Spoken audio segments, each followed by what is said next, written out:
こんにちは、タウンです。私は約20年前、盲腸をきっかけに自分の敏感な腸の問題に苦しんできました。そして日本の古来から伝わる発酵食品が腸の調子を整えるのに大変役立つことに気づきました。しかし日本の発酵食品である味噌には様々な種類があり、原料や発酵期間などいろいろです。味噌は敏感な腸の方でも取り入れやすい発酵食品なんですが、味噌選びを間違えると逆に調子が悪くなることもあります。私自身も昔赤味噌からある味噌に変えたら5日間ほどで違いを感じたという経験があります。今日は敏感腸の方が避けるべき味噌と選ぶべき味噌を私の経験を踏まえてお伝えします。まず避けるべき味噌、それは赤味噌です。日本でもよく知られる一般的な味噌なんですが、敏感な腸には実は刺激が強すぎることがあります。赤味噌が敏感腸に刺激を与えやすい理由は次の3つです。まず1つ目は、赤味噌は塩分が高いんです。12% から 13% くらいあります。これが腸の内壁を刺激します。特に疲れやストレスなどで腸に炎症がある時などは刺激を受けやすいです。そして2つ目は、発酵期間が長いということです。赤味噌の発酵期間は長くて1年から3年も発酵させています。その分濃厚な味で強い風味が特徴なんですけども、この強さが敏感な腸を刺激します。そして3つ目は、膨満感を引き起こすということです。高い塩分で体が水分を保持してお腹が張ってしまったり重くなってしまったりすることがあります。赤味噌は色が濃くて発酵期間も長いので、私自身も腸に良さそうだなと思って毎日飲んでいたことがあります。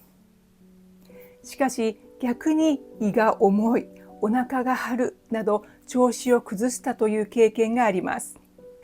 重要なことなんですが、赤味噌が悪いわけではありません。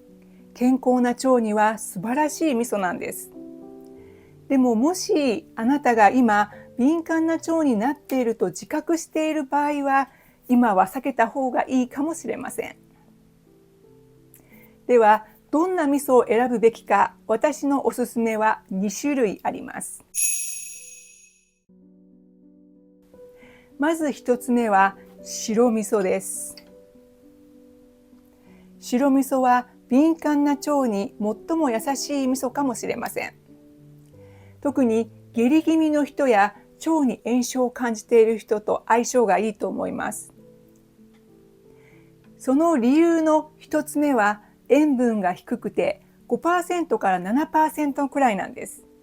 これは先ほどの赤味噌の半分で、腸への刺激が少ないです。2つ目は、発酵期間が短くて数週間から数ヶ月で出来上がります。優しい風味、マイルドな味が特徴です。そして3つ目は、麹の酵素が豊富だということです。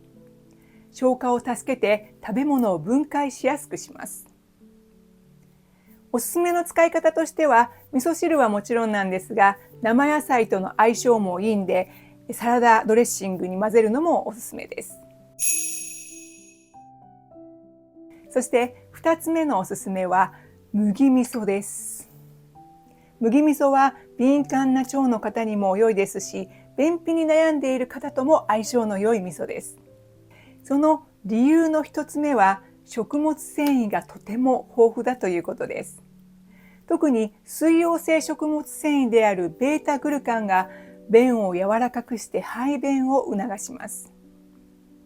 そして2つ目の理由は、善玉菌である麹菌と麹菌の動きを活発にする餌であるオリゴ糖を持っているので、腸内改善が期待できます。そして3つ目の理由は、塩分が白味噌と同じぐらい低くて腸に優しいです。いかがでしたか？日本には味噌は1000種類以上もあると言われています。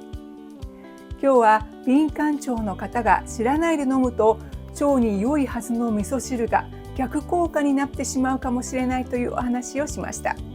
もし今敏感腸のお悩みがあれば、まずは白味噌か麦味噌から始めてみてください。もちろん2つを合わせて使うのもおすすめです。そしてあなたの腸の反応を見てみてください。味噌や敏感腸に関するあなたの考えやエピソードをぜひコメントで教えていただければ私もとても嬉しいです。本日もご視聴いただきありがとうございました。